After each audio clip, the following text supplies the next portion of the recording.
Batay sa mga ulat mula sa iba't ibang pinagkukunan, ilang boksingero ang itinuturing na potensyal na kalaban ni Manny Pacquiao. Rolly Romero, si Romero ang itinuturing na paborito ng marami para sa susunod na laban ni Pacquiao.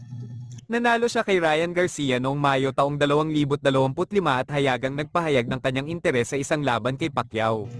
Naniniwala si Bob Arum, isang kilalang boxing promoter, na may magandang tsansa si Pacquiao na manalo laban kay Romero dahil mas mahina siyang boksingero kumpara kay Barrios. Ryan Garcia, si Garcia ay isa pang boksingero na nagpahayag ng kanyang hangarin na makalaban si Pacquiao.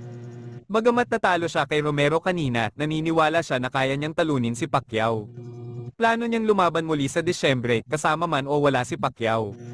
Ang team ni Pacquiao ay hindi pa naglalabas ng opisyal na pahayag tungkol sa susunod nilang kalaban, ngunit inaasahan na magkakaroon ng laban sa Oktubre, Nobyembre, o Disyembre taong 2025. Ang mga pangalan ni Romero at Garcia ay parehong lumulutang bilang mga posibleng kalaban.